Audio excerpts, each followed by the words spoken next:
One day I'm gonna be everything I wanna be. I don't let it get the most of me. One day I'm gonna be free. I wanna be everything I'm gonna be. My future right in front of me. One day I'm gonna be free. I wanna be free.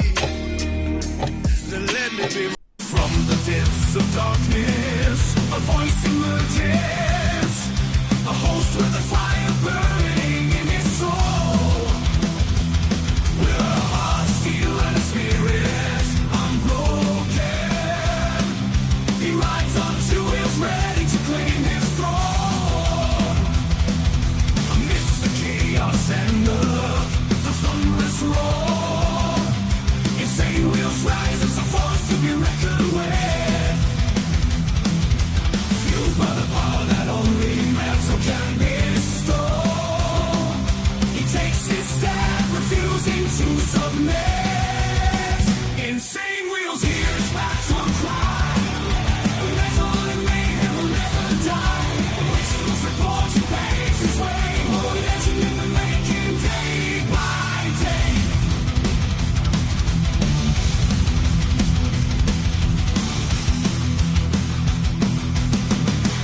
Good morning, ladies and gentlemen. It's amazing that we've all survived and we're here alive today. Great to see everyone today. It is a warm day in the South already. It already is pretty warm. I saw you guys chatting about a little bit in the chat, and you guys are saying it's warm where you guys live too. Yeah, it's definitely heating up. Anyways, so today we're going to be talking about Trump warns Iran. We're going to be getting into what that warning is and some of the things I agree with and mostly the things I disagree with.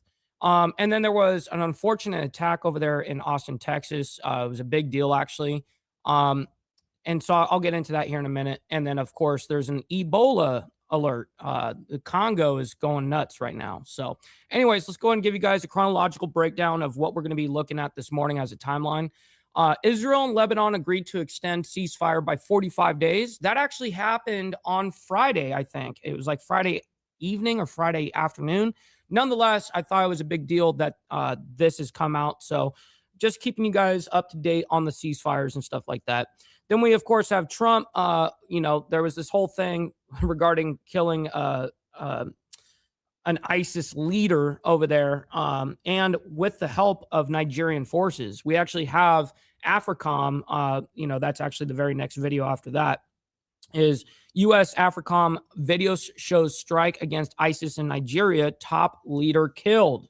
Yo. Then we have Trump warns, quote, clock is ticking for Iran. Now, here's the thing about this. There's reports that have been coming out that basically the United States is preparing itself for a ground invasion. If this is the case, I highly, I will be the first person to say on here at least, I condemn that. I don't think that's a very smart move at all, actually. And then we have health experts sound alarm as Ebola death rise in Congo and Uganda. It's kind of a lot of shit, wild shit going on over there in Africa. Then we have we're going to bring in our attention back to the United States.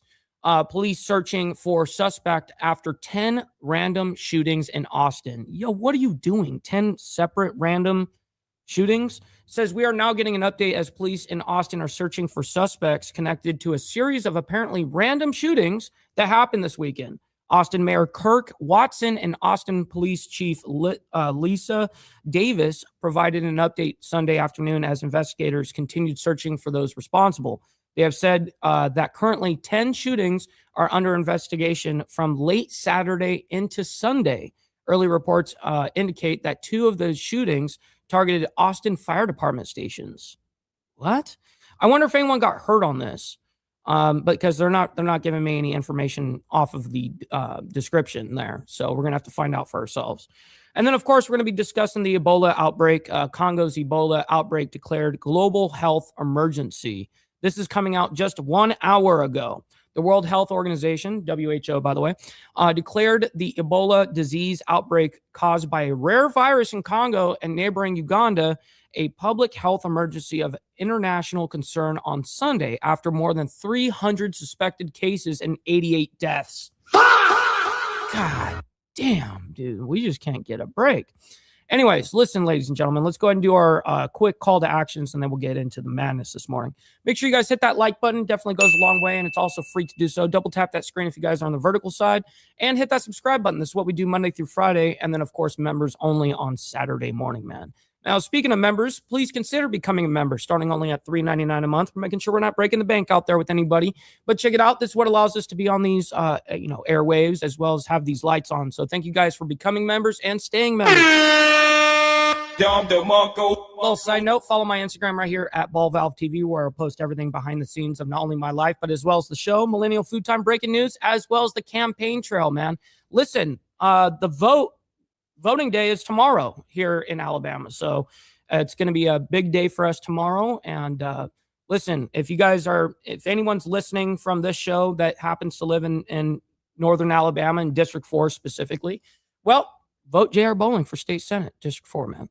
Last but not least, all super chats, super stickers, gifted memberships, and membership signups are, of course, all going to be presented live and shouted out onto the show. But if you guys would like to skip that YouTube 30% brutal cut that they take from your hard-earned cash, we have these platforms that are scrolling around the screen somewhere. And, of course, I get 100% of the proceeds if you guys send it there. And, of course, I'll read out loud anything that comes our way, just like a normal super chat. All right, so we're going to be scanning. I've got my email up so I can make sure that we're good. All right. So far we are styling. Good morning to everybody, man. Great to see everyone in the chat as always. I always appreciate your guys' support. We got Roger in the building. He was the first one this morning. Always appreciate you. We got Charles Darwin from Down Under, as well as Gary, my man. Good morning to you. We got Rabbit of Chaos as well. She is awesome. We all love Rabbit of Chaos. Virginia Chaos, my man. Good morning to you as well. And Seymour Cannabis. Yes, sir. We got my man, Steve Easy, as well as Liquored Up with Poncho. Always appreciate you guys, man. We got Steve Posey as well. Multiple Steves in the building. We got Charlie Rose as well. Good morning to you. We got Motobomb Virginia. Yes, sir. Blessings to you, kind sir. Great to see you. We're scrolling down as fast as humanly possible. We got Tommy as well. Good morning to you. And Hardwire, my man. Good morning to you as well. Yes, that's right. Roll Tide, baby. Absolutely. And vote J.R. Bowling for Alabama State Senate. That's facts, by the way. All right, let's go ahead and get into the madness this morning. Israel and Lebanon agreed to extend ceasefire by 45 days. Now, let me just explain to you guys real quick. This happened on Friday. What we do here, we report news Monday through Friday, and then, of course, we have members only on Saturday, right? So we don't discuss any of the news, going on basically until, from Friday afternoon after the show. We don't discuss anything politics or anything that's breaking until Monday, which is right now. So anyways, this is from Friday and it's important. So let's go ahead and bring it up. And thanks for being with us here on Live Now from Fox. I'm your host, Christina Evans. We do have a bit of breaking news that I want to take you out to. No, good morning. We've been watching some of these conversations as it pertains to the Middle East. Putting this up on your screen. This is there from Tommy Pigott. They're with the State Department saying this, that Israel. Oh boy, what's up, man? Good morning. And Lebanon have officially agreed to a 45-day extension of a ceasefire. This is, of course, something that President Trump declared back on April 16th.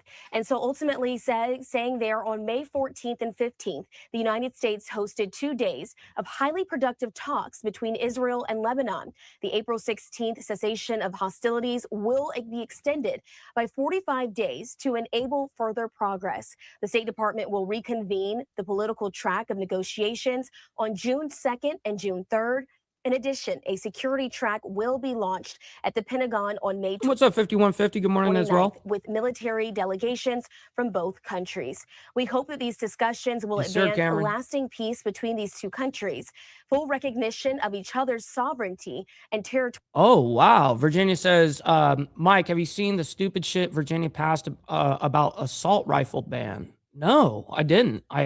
You're going to have to, well, I'll look it up, but if you happen to come across it, send it to me. Territorial integrity, as well as establishing genuine security along their shared border. And so, again, that's the statement that we have from State Department spokesperson Tommy Pigott.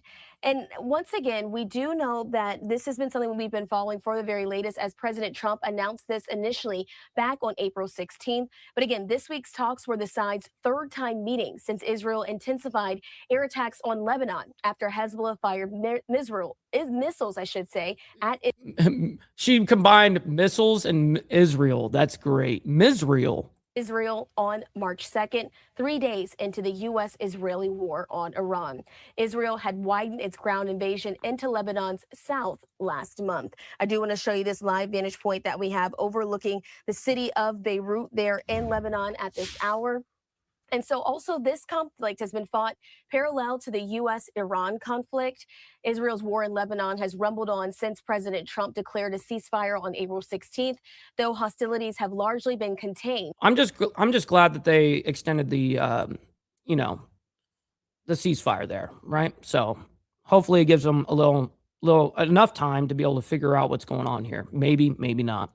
Okay, we're gonna get into Trump. Global ISIS leader killed by U.S. and Nigerian forces. This happened over the weekend. Let's go ahead and bring this up, and we'll quickly get into it. Here we go. I'm in here to live now from Fox. We have a lot of news coming out from Africa this morning that we're going to be showing anyways. We continue to follow some breaking news coming out of Truth Social. This coming from President Trump. He shared this late last night, saying that U.S. and Nigerian forces carried out an operation that killed a global ISIS leader. President Trump identified the terrorist as Abu Bilal al-Manuki, whom he described as ISIS's second in command globally. He says, tonight at my direction, brave American forces and the armed forces of Nigeria flawlessly executed a meticulously planned and very complex mission to eliminate the most active terror. Now, I have the video that AFRICOM put out, so we're going to be playing that right after this part. In the world from the battlefield. Abu Bilal al-Manuki, second in command of ISIS globally, thought he could hide in Africa, but little. So he was the second in command. Got it. Did he know we had sources who globally kept us informed on what he was doing. He will no longer terrorize the people of Africa or help plan operations to target Americans. President Trump also thanked the Nigerian government for its cooperation in the mission, saying, with his removal, ISIS's global operation is greatly diminished. Now, I also wanted to bring this to you. This is a post from Secretary of War Pete Hegseth. Pete Hegseth got something to say. Let's see what he says. As he posted this morning to X, confirming U.S. forces in coordination with the armed forces of Nigeria killed al-Manuki and other ISIS leaders and provided more details about al-Manuki's role within ISIS. He says this: Abu Bilal al-Manuki was the number 2 of ISIS globally, responsible for overseeing the planning of attacks, directing hostage taking, and managing financial operations. The removal of him and other ISIS personnel makes Americans safer. You be safe out there, Tommy. We always appreciate you, man. By further degrading ISIS's ability to plan and carry out attacks that threaten the U.S. homeland, American citizens, and innocent civilians. Going on to say, operations like last night's demonstrate the exceptional patience and skill of U.S. forces, amplified alongside willing and capable partners to address shared threats. This should serve as a reminder that we will hunt down those who wish to harm Americans or innocent Christians wherever they are. Now, Hegseth also said U.S. Africa Command carried out the precise operation to remove this terrorist, his words there, at President Trump's direction and in conjunction with Nigeria. I don't know why she said his words there. I mean, okay. Nigeria's president. The secretary reiterated how Trump in November, quote, declared to the world that we will help protect Christians in Nigeria and instructed the Department of War to prepare for action. Going on to say, so for months, we hunted this top ISIS leader in Nigeria who was killing Christians, and we killed him and his entire posse. Now, Fox News Digital has reached out to the White House for comments, still waiting to see if we can get a comment there from the White House. But this announcement comes after U.S. Central Command said it carried out multiple strikes against more than 30 ISIS targets in Syria in February. Damn, 30 targets that they targeted back in February. It's part of a joint military effort to sustain relentless military pressure on remnants from the terrorist network. CENTCOM said U.S. forces struck ISIS infrastructure and weapons storage targets using fixed-wing, rotary-wing, and unmanned aircraft. Now, President Trump also told reporters on January 27th that he had a great conversation with the Syrian president. He said this: all of the things having to do with Syria in that area are working out very, very well. What's up, Miss Lotus? Good morning to you. Great to see you in the chat as well. So we are very happy about it.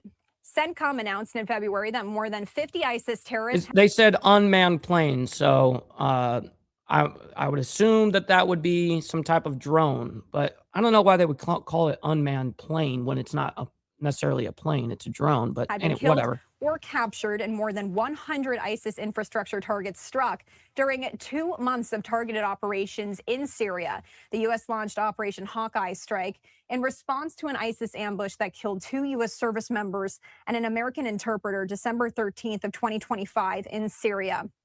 So once again, just putting up this post here from President Trump as he shared this to Truth Social very late last night, I believe 11:30 p.m. Eastern time, as he announced that U.S. and Nigerian forces carried out an operation. Yes. All right. I got the video for you guys right here. Let's go ahead and just bring it up. And also, you know what we got to do? We got to do the money part. We got to get that over with. All right, just get the money part done. Give me money. Money me. Money now. Me a money needing a lot now.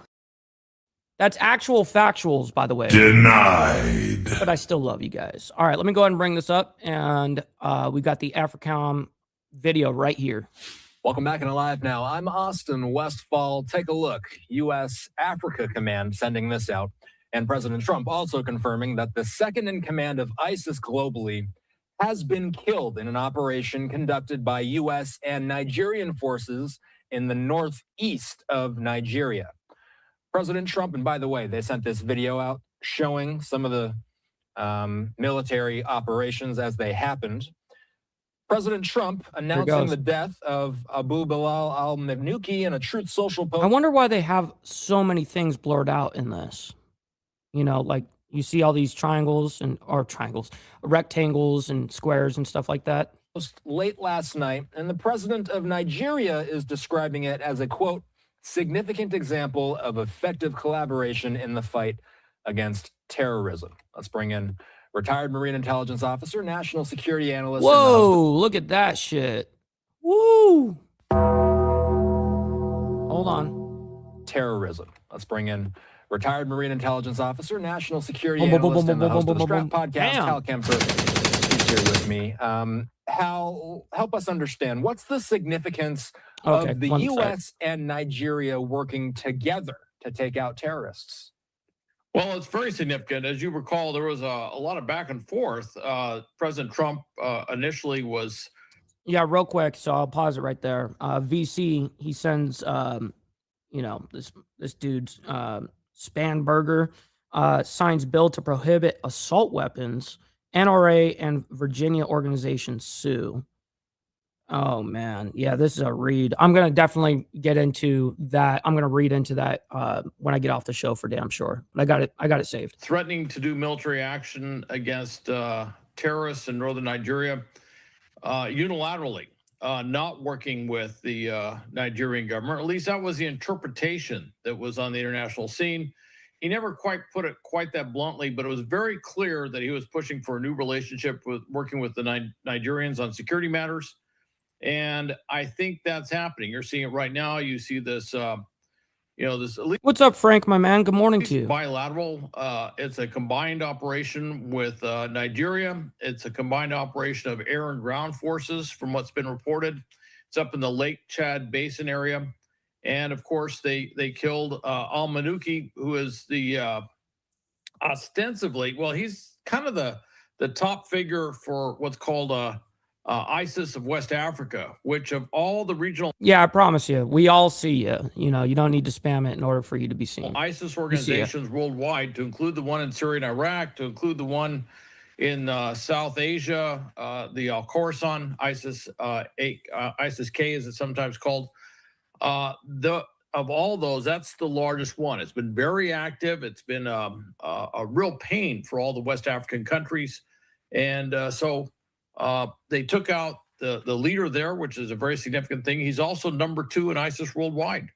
So That's a significant targeting Yeah, that's a significant person in the chain of command. operation. He's been hiding in West Africa. But I wonder what made it where they're like, okay, we're gonna go and we've got shit going on over there, in the Middle East. Obviously that's under Central Command. But Africa, I'm just interested in what made them in that moment go, okay, we're gonna get this guy now. For some time, various different safe houses and other locations, and they were able to track him down. And I imagine beyond the raw kinetics you see, there was a heck of an That's hilarious, Brendan.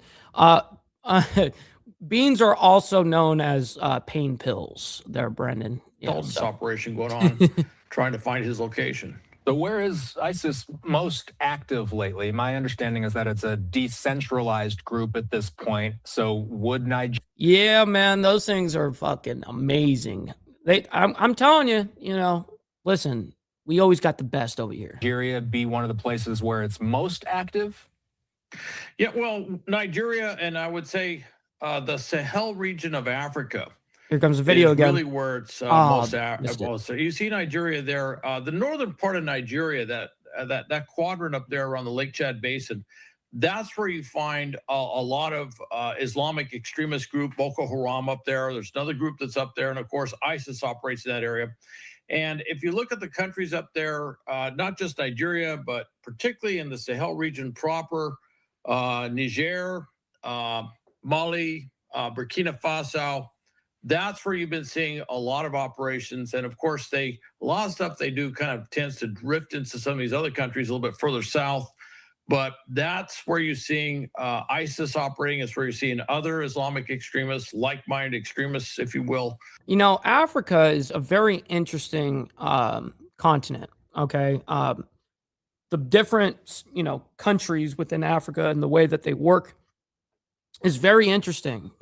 And the way that the different cultures collide, it's wild. Operating as well. And they have the largest grouping, at least as far as we know, the largest grouping of operatives of any regional group. It's bigger. It's bigger than what's left in Syria and Iraq. It's bigger than what's in Afghanistan and Central Asia, South and Central Asia, I should say. So, and they've been very, very active. A lot of it doesn't get reported. Yes, by the way, you guys don't have to like all this craziness that you guys see around the world, but you guys can like the video here for me and for what we do here on Insane Wheels. So thank you guys for that. Double tap that screen if you guys are on the vertical side. Just because the countries they operate in. If you do a big spectacular attack in Moscow, it makes the news. You do a big attack in Mali, in the rural areas, may not get that much press coverage. So the Biden administration, I was reading, they labeled al-Manuki a specially designated global terrorist. What's up, Pablo? Good morning to you. Great to see you. Said a little bit about what we know about al-Manuki, but in general, what does our audience need to know about a figure like this? Well, they need to know that we took out a major operative. I mean, this is not, like taking out al-Baghdadi, the guy who actually founded ISIS, their leader for so long. I mean, that was more significant. But this is significant. You're taking out a leader in the region where ISIS is making its greatest inroads. Yes, that's right. Specifically on, not only is he, of course, the second in command on a global scale, but that's where a lot of the operations are happening, is Africa. So where it probably poses, I would say, in many ways, its greatest threat.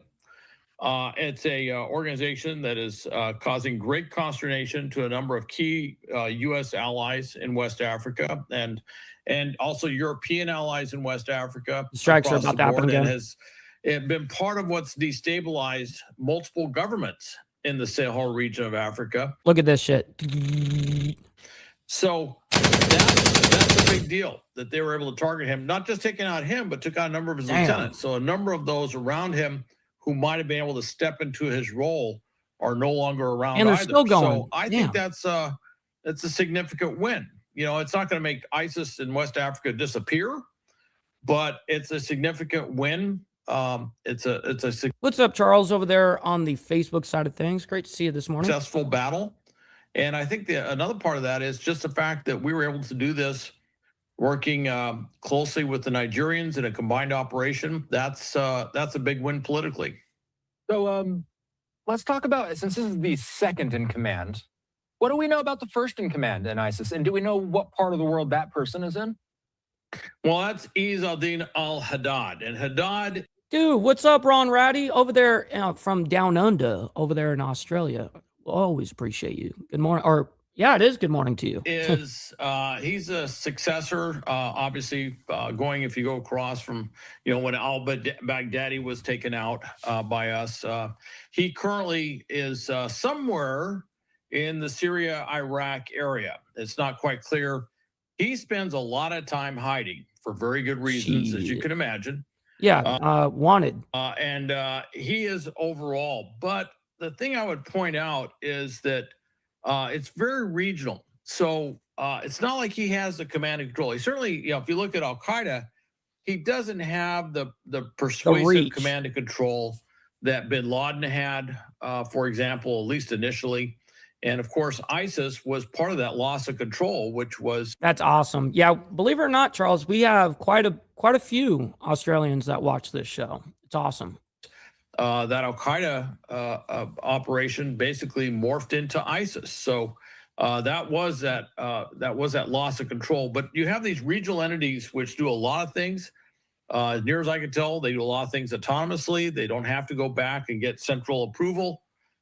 So I think this is very significant, what happened here. Yo, dude, that is hilarious, Steve Easy. He says, we need to send Dog the Bounty Hunter to grab him. Come on, man. Now, Haddad in Syria and Iraq, everybody's going after them. They lost that huge territory that they had, which at one time was actually more territory than Great Britain. It went well up into Syria, and certainly into...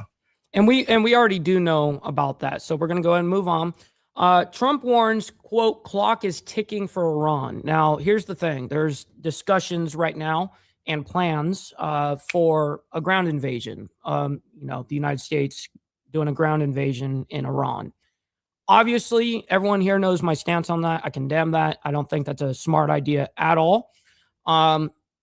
So with that being said, you guys know my personal take on it. But now let's just go ahead and get ahead and see what's going on. I'm not sure if that's being reported in this report, but those reports of a ground invasion were being discussed yesterday. So whether that be actual factuals or not, I'm just telling you what the reports are and what I think of it. I did want to play out the very latest comments from President Trump as you were hearing him answering questions pertaining to the Iran war. And this morning, he posted this on social media saying, for Iran, the clock is ticking. They better get moving fast or there won't be anything left of them. Time is of.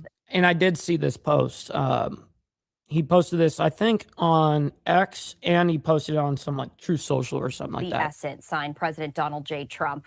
We're also following some developing news out of. Yes, I believe you're absolutely spot on right there, Steve. The Middle East right there. And this comes as there was a drone strike that targeted a UAE power plant. A little bit more information on this, all of this happening this Sunday. A drone strike targeted the United Arab Emirates' Seoul nuclear power plant earlier today, sparking a fire on its perimeter. There were no reports of injuries or radiological release, but this did highlight the risk of renewed war as the Iran ceasefire remains tenuous. Now, no one immediately claimed responsibility, and the UAE did not blame anyone. It has, however, accused Iran of launching drone and missile attacks in recent days as tensions rise over the Strait of Hormuz. The vital energy waterway is still being held in control by Iran, which is under a U.S. naval blockade. The UAE has hosted air defenses and personnel from Israel, which joined the U.S.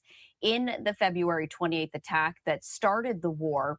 President Trump has, as we just shared with you, suggested hostilities could resume, and he was expected. What's up, Wheezy? By the way, good morning to you. We got Mr. Al Patterson as well, the legend, my man. Great to see you. Hopefully you're enjoying your morning so far. To speak with Israel's prime minister today. Iranian state television has aired segments with news anchors holding rifles in an effort to prepare the public for war. Diplomatic efforts aimed at a more durable peace have faltered. To talk more on this, I do want to bring in Blaise Mishtal, the Vice President for Policy with JINSA. And Blaise, as always, we appreciate you joining us here. Oh, this is the first time I've ever seen this guy from JINSA. Here on Live Now from Fox. Happy Sunday to you, Stephanie. Good to be with you.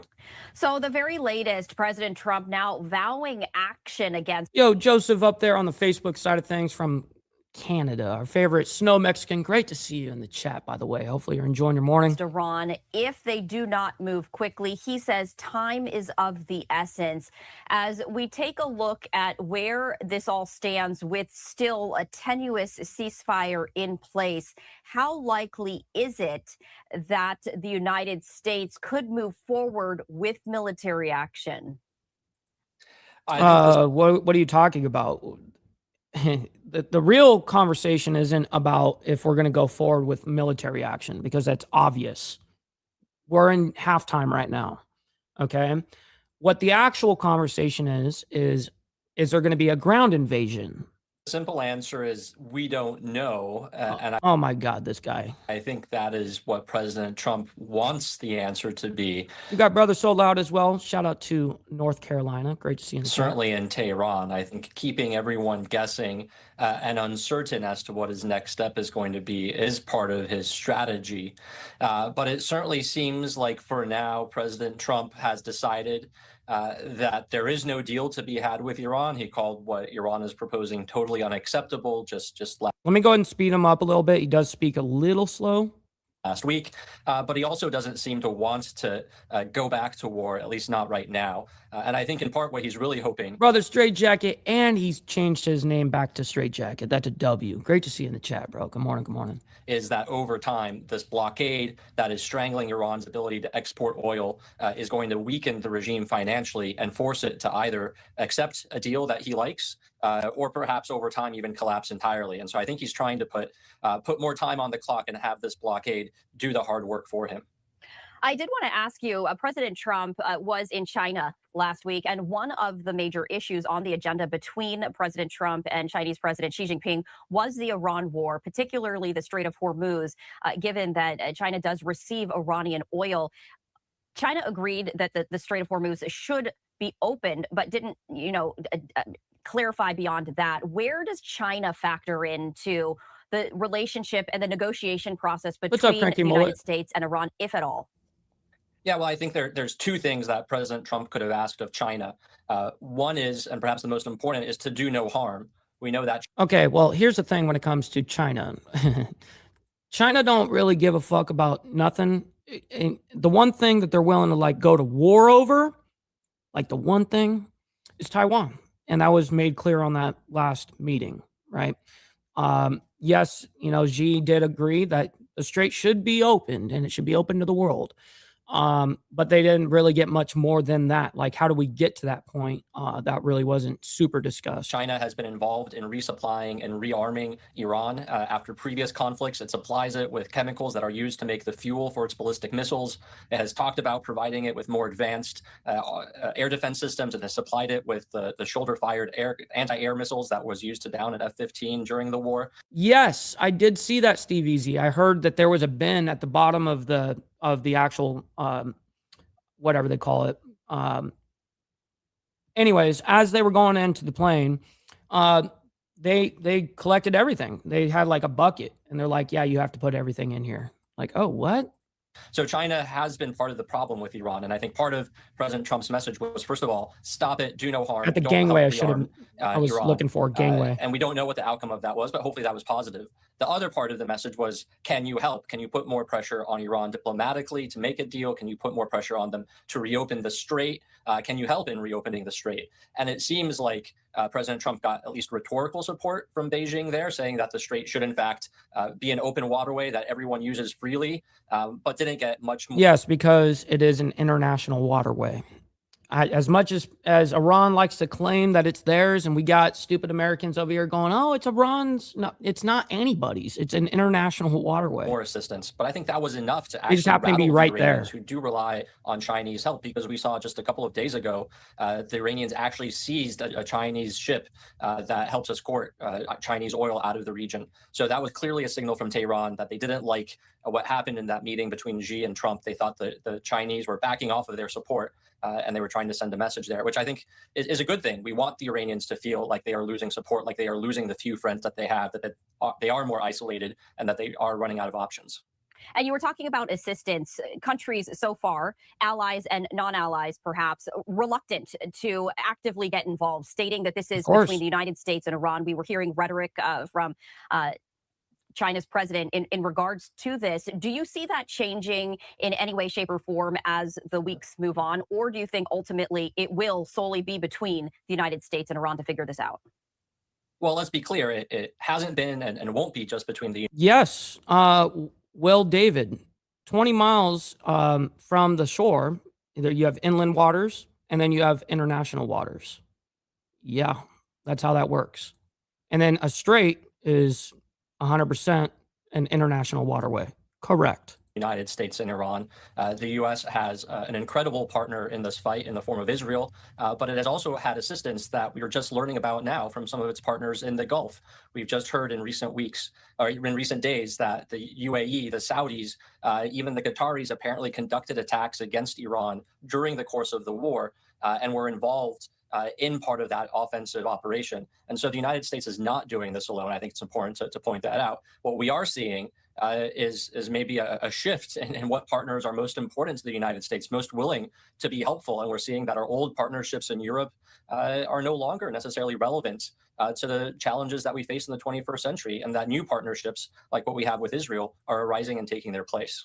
You were talking about the very strong partnership between the United States and Israel as they worked in tandem initially, and they continue to do so. In fact, President Trump was expected to speak with Israel's prime minister earlier today. You know, when we take a look at the strategy.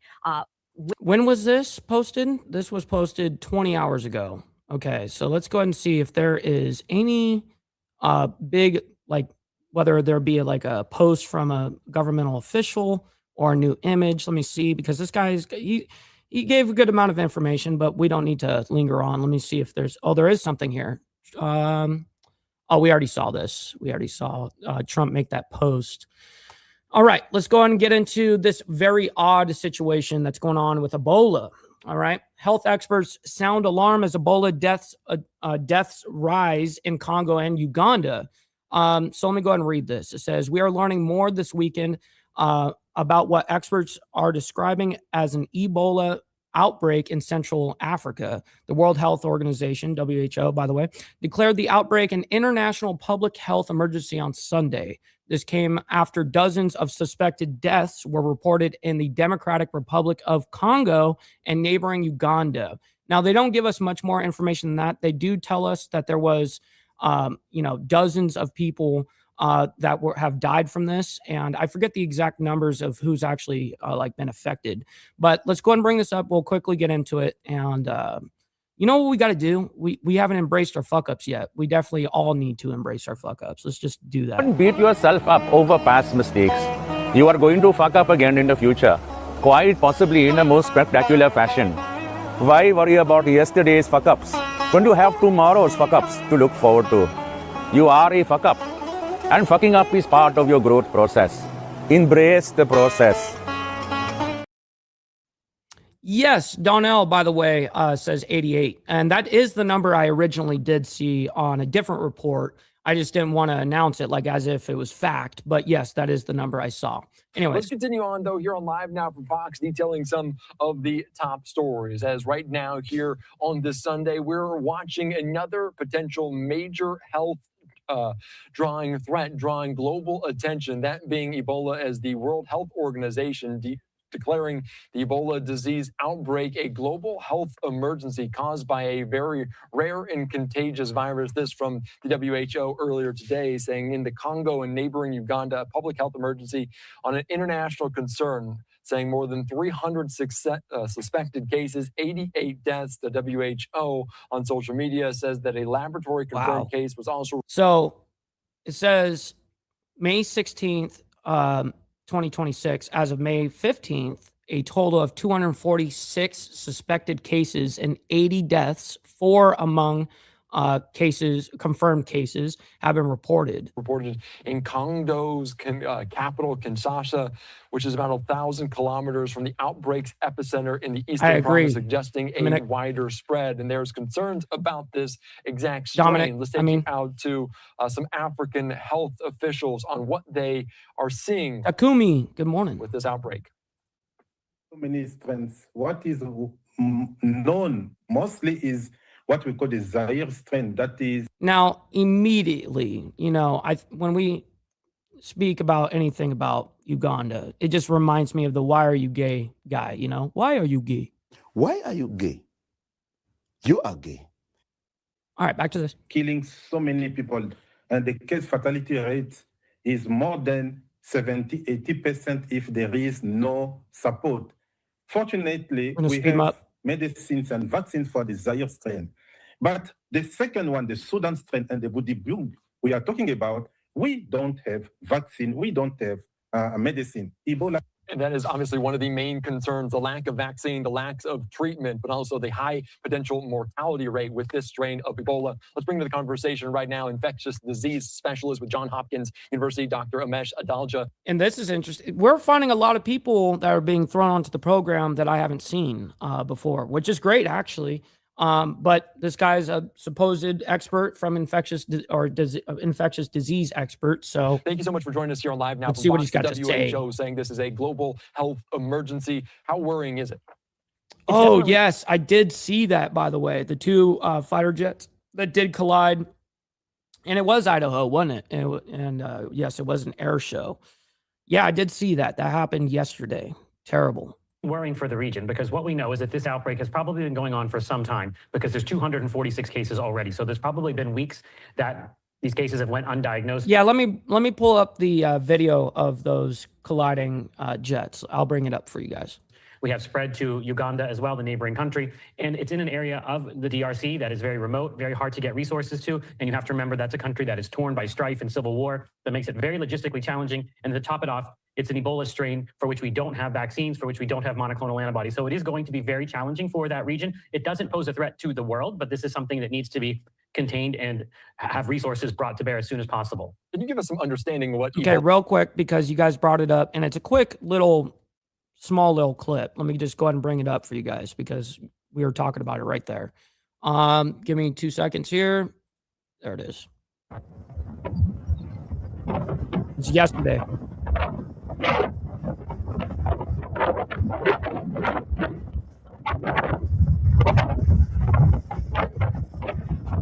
Now, the report is that everyone did safely eject and no one was, I mean, they were hurt. There was some damage, you know, but they were taken all to the hospital. And I'm not sure if they got cleared or anything like that. I just know that they are survived. They survived. Damn, look at that shit.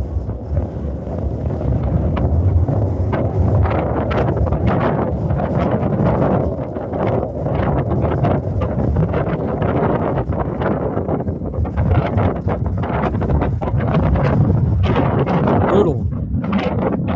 All right, you guys see that. All right, we're going to go ahead and bring it back into the conversation of Uganda real quick about the Ebola and the Congo. All right, here we go. Ebola is obviously a little bit more common for average Americans, average people than we would say with hantavirus. What is Ebola? What characteristics stand out? So Ebola is a virus that has been found in Africa at least since 1976. It existed before that, but that was the first documented outbreak. And it is what we call a viral hemorrhagic fever. So in some cases, what it does is it interferes with your blood's ability to clot and causes you to hemorrhage. That's kind of one of its more dramatic manifestations. But for most people, they're going to start with fevers, chills, muscle aches and pains, diarrhea. And what ends up happening is their blood pressure will plummet, their organs will start to fail, and without supportive. Yeah, you know, what's funny is, well, I don't know if it's funny, but nonetheless, I'm very ignorant on Ebola. You know, I've heard I've heard of it a million times, but I really don't know what it actually does to you. And so he's describing that right there. one of its more dramatic manifestations. But for most people, they're going to start with fevers, chills, muscle aches and pains, diarrhea. And what ends up happening is their blood pressure will plummet, their organs will start to fail. And without supportive care, the mortality can reach 60 to 90%. And it's spread through blood and body fluids. It's not very contagious as long as people are wearing the appropriate personal protective equipment when they're taking care of patients. And one of the things we know is that sometimes when people die from Ebola in Africa, there are certain ceremonies that they go through with the body that can actually end up spreading the infection. So safe burial practices will also be really important to quash this outbreak. Yeah, and you mentioned just the location in Africa, in Congo, in Uganda. Obviously, they are concerned. Why are you gay? Why are you gay? Potentially reaching large cities, Kinshasa, which is 1,000 kilometers from there. How concerned are you just being around people? You mentioned kind of the way it's passed along. Just being in a large area, is that concerning? You're only going to be contagious if you're emanating blood and body fluids. So that means if you're vomiting, if there's diarrhea. So this isn't something that often spreads within a general population. And of course, it's concerning. There is a case in Kinshasa now and a traveler from that remote province. And there are 2 cases in Kampala, which is the capital of Uganda. That's always going to be concerning because there's more opportunities. But again, this is a virus that's very constrained in how it spreads, blood and body fluids. So you can't get it casually. It doesn't spread. Oh, that's interesting. So it has to be body fluids or blood. That was going to be my next question, is how is it spread like that? That's crazy. So how is it wildly spreading then through Uganda and the Congo? Why is the outbreak happening? Are people like sitting there fucking and sharing needles and kissing each other? Or what's happening? Again, this is a virus that's very constrained in how it spreads, blood and body fluid. So you can't get it casually. It doesn't spread through the air. It's something that you have to be in contact. And that can be a challenge if somebody is sick and out in the street, for example, or going from hospital to hospital. But when you put in personal protective equipment, it doesn't spread. So this is something that the DRC has dealt with at least a dozen times before. The key thing will be getting resources to bear this late in the game, because 240 something cases tells you this has been spreading for some time. Yeah, I wanted to get. Yeah, I mean, how long does it take for that to happen? I mean, if it happens like overnight, which it seemed like it happened like that, it's just in the media today like that. But how long did it take for that to spread to that many cases? Into that, because the WHO, the African region, also posting this, saying nearly 7 tons of emergency medical supplies and equipment, along with a team of 35 experts, arrived today from Kinshasa to support the frontline Ebola response in that kind of eastern province. What is the WHO? What other resources are out there? What would be most helpful to those in the region?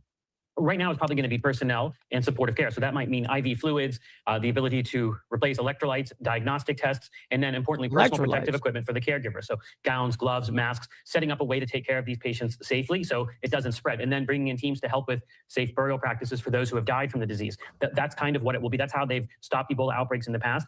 As I said earlier, we don't have the advantage of the vaccines or the monoclonal antibodies because of the strain, but there's a lot they can do with just that supportive care and the basic logistics and equipment that are kind of bread and butter for controlling Ebola outbreaks. You mentioned the lack of vaccine and kind of treatment. Yeah, but I was specifically talking about, I know it's historically, but I'm talking about like on this specific set of the outbreak. How long has it been going on? Like, did they just all of a sudden, a day later, everyone was infected? Like what happened? How long did it take for this on this very specific time frame? Behind it, is it just that's what the question was? It is a rare strain of Ebola, but the thing is we only have countermeasures against one of the strains of Ebola. There are several different strains of Ebola. The most deadly is called the Zaire strain. That was what was responsible for the outbreak in West Africa in 2014 that led to some cases in the United States. And for that, we have monoclonal antibodies. For that, we have a vaccine. But for the other strains, including this strain, which is known by the name Bundibugyo, we don't have anything for it. This is one of the tasks that remains to really taming Ebola is to get countermeasures for all of the strains so that we don't get stuck in these types of situations again. Well, how many strains of Ebola are there? That's a good question. Let me look that up. What are they doing on the ground there? Is it a matter of just treating people? Is it contact tracing? Because we talk about some of these runaway transmission chains. What are they doing to mitigate the spread? It's all of the above. First of all, it's going to be diagnosing cases and then isolating those cases and making sure that they're treated in Ebola treatment centers. It says there are 6 known species or strains of Ebola virus. In the genus Ebola virus, 4 are known to cause disease in humans. So there's the Zaire Ebola virus, the deadliest and most common cause of major outbreaks. Sudan Ebola virus, Bundibugyo Ebola virus, Thai forest Ebola virus, Reston Ebola virus, and Bombali, Ebola virus found in bats. No confirmed human diseases yet.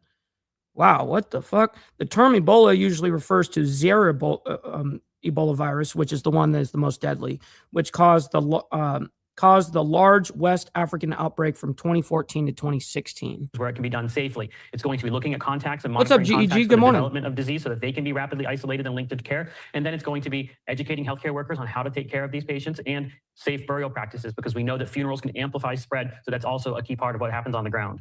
And obviously, we talk about this as this is a global health emergency, but they're not closing down international borders as. Listen, I don't advise anybody to drink the tap water, even in America. There's a lot of places. I mean, listen, our water may be somewhat decent around the world, but what you can't control is the pipes that it's coming out of. You know what I mean? You don't know how that place or whatever has maintained their pipes. That's kind of like the big thing. Yet, what would it mean to rise to that level, and would that be beneficial in your eyes?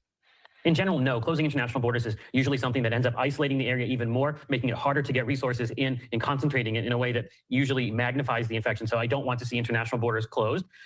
Oftentimes, though, that's the first thing that politicians will run to look like they're doing something. And I wouldn't be surprised if you hear about that happening, but it's not generally going to be helpful, and it's only going to make it logistically more challenging. And we talk about hantavirus and some of those people in isolation quarantining for 42 days, 6 weeks of time. How long in terms of, does that matter for this? How long are we looking at the outlook? Now, that's a good question, Andy, whether there is a type of, quarantine for this. How do they handle it?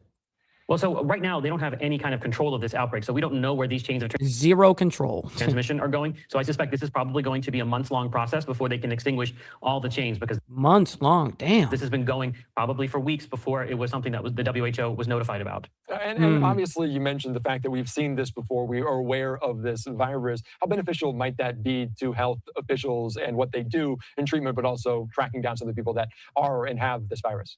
Well, there is a playbook that they can use for Ebola outbreaks. As I said earlier, Ebola first started causing outbreaks that we noticed in 1976, and there's been dozens and dozens of Ebola outbreaks, including at least a dozen in the DRC. So there are best practices that can be put into place. And we do have Ebola outbreaks from time to time, and they're usually able to be contained. But the big factor here is how quickly you can get resources to bear. Will, are you specifically talking about the hantavirus? It's a lot of things have to happen in order to get a handle on an Ebola outbreak. And that's what this public health emergency of international concern will help do. It will start to concentrate resources in the area. Yeah, over 300 suspected cases, 88 deaths at this moment. What else do you want to note? Anything? Yeah, that's brutal. All right, let's go and move on. We have police searching for suspects after 10 random shootings in Austin. So this has been a kind of a crazy weekend for Austin, Texas. It says, we are now getting an update as police in Austin are searching for suspects connected to a series of apparently random shootings that happened this weekend. Austin Mayor Kirk Watson and Austin Police Chief Lisa Davis, or Lisa, provided an update Sunday afternoon, which is obviously yesterday, as investigators continued searching for those responsible. They have said that currently 10 shootings are under investigation from late Sunday or Saturday into Sunday. Early reports indicate that 2 of the shootings targeted Austin Fire Department stations. All right, let's go ahead and figure out what the hell is being reported here. Let's go ahead and bring this up. 3, 2, 1. Bam. We turn our attention right now to a developing story taking place out of Austin, Texas, involving several shootings as police searching currently for more suspects. Shootings. As you can see this here on Live Now from Fox from Austin PD, as they say an update. The shelter in place for the South Austin area has been lifted. 2 suspects are in custody. 1 remains at large in the Manor area. This comes as we are following it. Police searching for those suspects in connection to a series of apparent random shootings that happened across Austin over the weekend. The Austin Mayor Kirk Watson and Police Chief Lisa Davis provided an update. Authorities say they're investigating 10 shootings that occurred late Saturday and into Sunday, most of them concentrated into South Austin. Let's take you. Damn, what happened now here? To this here on Live Now from Fox from no one knows. Austin Police. Good afternoon. I'm Austin Mayor Kirk Watson, and we want to give you an update on some of the things that are going on in Austin right now.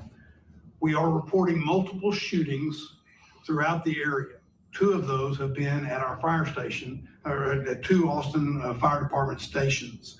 These are occurring primarily in South Austin, and we don't have any specific motive that has been identified. In fact, these actions appear to be random.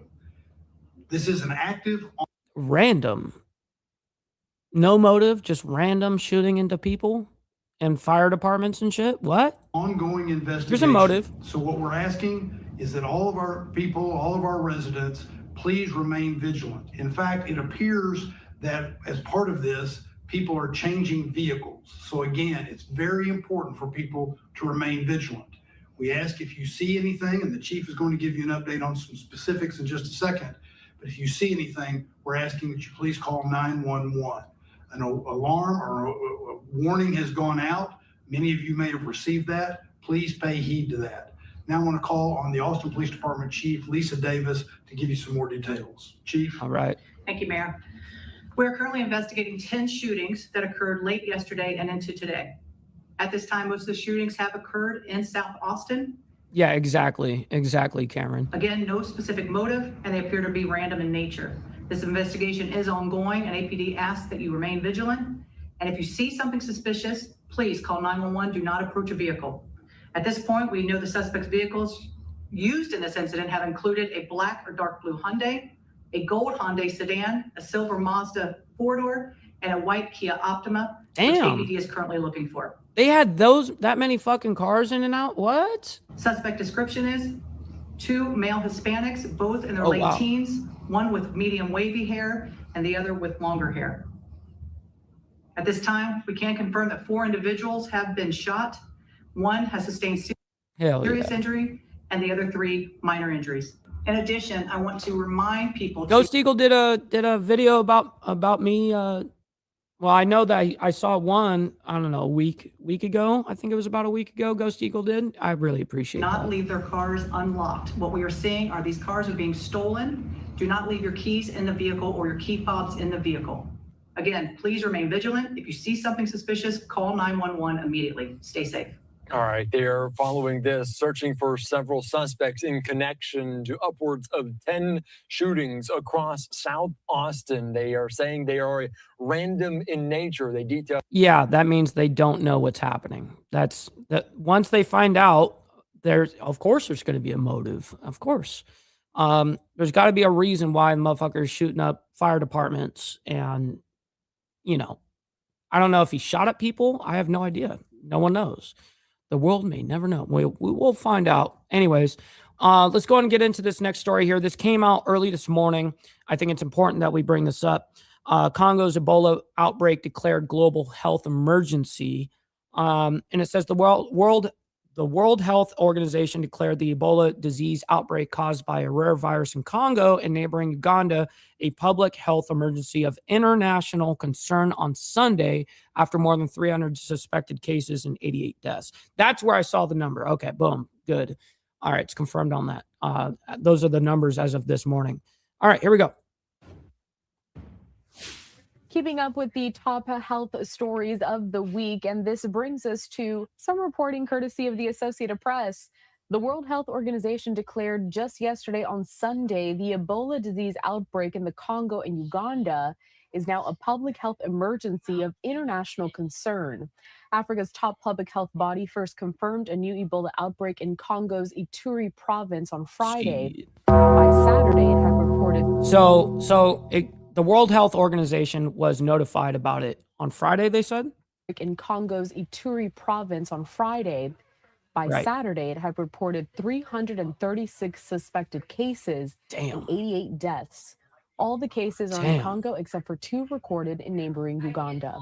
A lot to discuss. So joining us next to the program is going to be Dr. Celine Gounder. She is the editor-at-large for KFF Health News, an epidemiologist and an infectious disease specialist. Dr. Gounder, good morning. Thanks for being here. Good morning.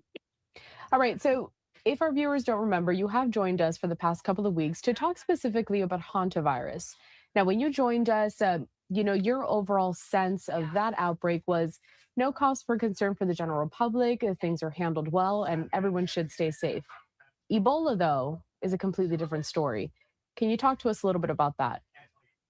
Yeah, and I think it's important for people to understand that. What's up, Junkyard? My man, he's saying we live, baby. Absolutely. Great to see you. by the way. Good morning. Viruses are not all the same. So our level of concern is going to be different. So, for example, when I heard about the first cases of COVID in late 2019, early 2020, that had me terrified. The hantavirus situation, I'm concerned for the people who are on the cruise ship, but I am not concerned about transmission that would lead to an epidemic to the broader public. This Ebola outbreak has me very concerned. And while the risk to the average American right now is very low, there are a number of factors that predict that this outbreak could really blow up and be even worse than the last big outbreak in 2014 and 2016 in West Africa. So you're dealing with urban settings. 2 of the cases in Kampala in Uganda, that's a major travel hub for Southern Africa. Migrant workers, minors, Really? cross-border spread. You also have armed militants in the area. They're fighting over the minerals that we use in our smartphones. Yeah, there's an Ebola outbreak over there in Africa, specifically in Uganda and Congo. So they're saying 300 suspected cases and 88 deaths. So the World Health Organization was notified of this outbreak, quote unquote, on Friday. And then just by Saturday, there was 88 deaths and over more than 300 suspected cases. And that'll make it harder to get in there. You have refugee camps. This has already been festering for months. And then you have the dismantling of USAID. They would normally be the boots on the ground response. We have pulled out of the WHO. The local health system has collapsed because of what's going on with the militants in the area. They're dealing with a shortage of personal protective equipment, so things like gowns, gloves, masks, and there is no vaccine or treatment for this particular species of. So as we already know, we looked up how many strains there are, and it says there are 6 known species of strains of Ebola virus, and the most common one is actually the deadliest, the Zaire Ebola virus, the deadliest and most common cause of major outbreaks. So I'm not sure which one is being spread right now. We haven't been notified of the exact strain. Ebola. So we're really in a very bad position with an outbreak that we're several months behind in containing. So, Dr. Gander, All right. I also understand. Sounds good. We've gotten enough information regarding this whole thing. Let's go and see if there's any other. There is Reuters, or however you pronounce it, made a Surge post. of resources. Let's see what they say. I want to bring us out to a social media post here, courtesy of Reuters. They say this: the Democratic Republic of Congo's health minister traveled to Bunia as authorities intensified efforts to contain a new Ebola outbreak in the eastern province of Ituri. Meanwhile, media reports say at least 6 Americans have been exposed to the virus. Okay, walk us through this again, Dr. Salim. No, we don't need to be walked through again. All right. Let's go on and get into this next story here. Cuba has acquired over 300 military drones. This is a report that just came out, okay? It says Cuba has reportedly acquired over 300 military drones and lately discussed plans to use them to attack the U.S.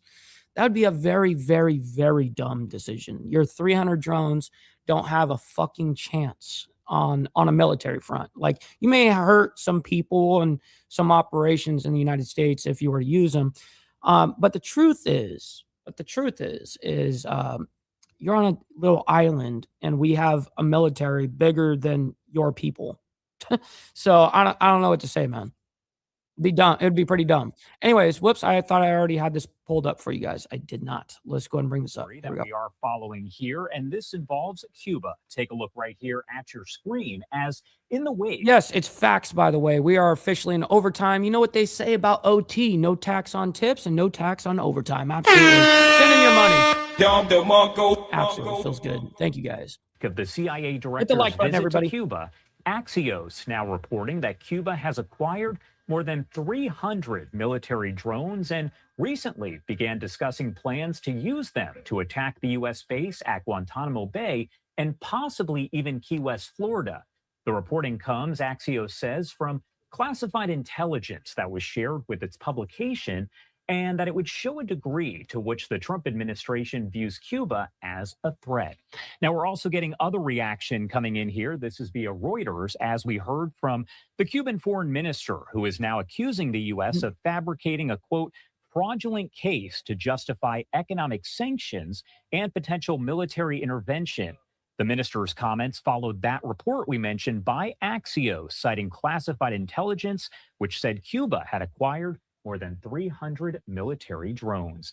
Just for context, by the way, this just came out about 15 minutes ago. Now, that's a lengthy statement on your screen, but the Florida Keys sheriff there in Monroe County, Florida, saying he has not been contacted by any federal or state authorities and will keep the public updated as all of this develops. Right now, I do want to bring in Brian Fonseca, director of the Institute for Public Policy at Florida International University. He is also the vice provost for defense and national security research. Thank you so much for taking the time to join us here and helping to kind of break it all down for us. No, thanks so much for having me. Of course. And first off, I want to kind of get your take on all of this as a whole, as we hear this report from Axios, and then we hear from some of the officials there in Cuba saying it's not true. Yeah, I mean, right now, it's important to understand that the U.S. has been applying economic coercion and diplomatic pressure, essentially economic pressure, diplomatic pressure, in an effort to try to sort of evoke some type of transition in Cuba away from Diaz-Canel and the Castros onto sort of a pathway to restoring democracy on the island. And I think that certainly over the last week, the U.S. has been signaling that it's willing to go, or it's preparing to go beyond sort of merely economic and diplomatic pressure. It may be looking at other more blunt instruments of national power. And of course, what I've been looking for to sort of assess, the degree to which the United States is preparing to go, I'm looking for signaling that might, insinuate that the military is at play. And certainly this release of classified Hey, you be good out there. No, be safe. We always appreciate you. information to the public through Axios may be a means of justifying Cuba is an imminent threat, which might unlock U.S. military power in the case of provoking change going forward. And this is some of the video here coming in out of Cuba. We've been showing it here for several days as it's been kind of a similar situation, but also wanted to kind of get your take on the state. It's fucking crazy over there in Cuba, dude. Been coming in from Florida's sheriff there for the southernmost county. That's Monroe County, essentially saying right now, I have not been contacted by anyone and trying to reassure the public. Yeah, I mean, again, it may suggest that an attack from Cuba was not imminent, but certainly that the Cubans might have been talking about how to repel the Americans if the United States was to leverage the military, to some type of offensive action within the island. And again, this may be just that it's not imminent and sort of federal government hasn't reached out to the state and local government. Nonetheless, I think this is still part of this bigger effort that the United States is very intentionally trying to provoke change in Cuba. And again, the signaling, whether it was... I don't know, them getting 300 drones, it's not impressive enough to do, it's not like you just acquired a nuke or some shit. You got a few fucking drones to throw around. Big whoop. The CIA visit last week, the likely unveiling of indictments against Raul Castro and perhaps others later this week, and now this Axios report of information that was passed from the U.S. government may be a means of laying the foundation for either enhanced law enforcement or military operations on the island at some point in the future. And at last check, Raul Castro, I believe he's in about his mid-90s at this point. So what would you say is maybe the purpose of that indictment overall? Because I have to imagine that we're not talking about him going to prison for a lengthy time. Again, he's about 94 years old. Oh, wow. Yeah, no, it's a great point. And I think, I see the purpose of the indictment sort of in two ways. I think one, there's a degree of symbolism to it, right? I mean, it's a symbolic gesture that the United States is holding Raul Castro. That's actually a very good answer from Brian. I gotta give it to him. Accountable for decades of human rights violations. And in this particular case, the authorizing of the shoot down of the Brothers to Rescue plane just about 30 years ago, February of 1996. And I think, again, symbolism is there. I think, second, it is about pressure, applying pressure.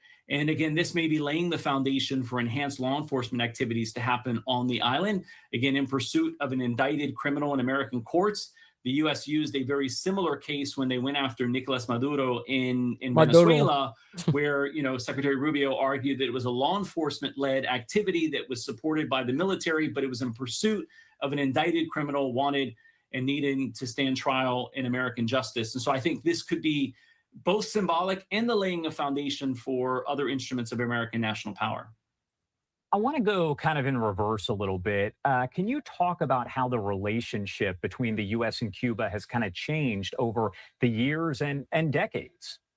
Yeah, I mean, sure. I mean, the rise of Fidel Castro and the Cuban Revolution, which pushed, so many Cubans out of the country and into the United States, into places in very close proximity to where I am now in South Florida. And I think sort of, Fidel Castro's, terrible human rights record, kind of purging political opposition and dissent on the island, his alignment with America's geopolitical rivals. At the time during the Cold War, it was certainly the alignment with the Soviet Union. But even in a more contemporary period, Cuba has been aligned with American rivals like China, Russia, and Iran. And I think What's up, Jeremy? Good morning to you. Great to see you in the chat, my man. Hopefully you're enjoying your Monday morning so far. The United States has sort of articulated that as a national security concern. Cuba continues to, sort of pillage its democratic opposition, essentially not allowing democratic opposition to thrive on the island through massive human rights violations and abuses. And I think, again, that has continued to impede any type of U.S.-Cuba rapprochement. And I think the U.S. now is at the point where it's leveraging not just economic and political coercion, but certainly other instruments of national power to displace autocracies in the— Well, really, the biggest pisser for Cuba is just basically America and the government of America basically just ignoring them, the Western Hemisphere, which is now— we did end up sending them aid during this whole blackout that they were experiencing. And do you know what their fucking leaders did? They looked at us and said, we're not taking that shit. Are you that low IQ? Why would you not disperse that? And that's the government of Cuba saying we're not taking it. Like, it's not about the governments right now. It's about the people. But all right, dude, idiot. Part of the tip of the spear in American foreign policy and national security strategy. All right, And that's Brian, true, what should we be Steve. watching for here? And we already know what we should be watching for. This is what we do over here on Insane Wheels. All right, listen, I can't thank each and every single one of you guys enough for making the show what it is, man. I'm very honored and blessed to be able to do this Monday through Friday. And then, of course, members only on Saturday morning, man. Thank you all for joining with us this morning. Listen, stick around. We're going to be rating our buddy Chaotic Truth. He is live right now, so make sure you guys let him know that we're coming through with the Mike Ball raid. Anyways, listen, much love, honor, respect to all of you legends. We'll see you guys here tomorrow morning for more of the World's Madness. Until then, God bless. We'll see you guys very soon. Much love, and be safe out there. From the depths of darkness, a voice emerges, a host with a fire burning in his soul.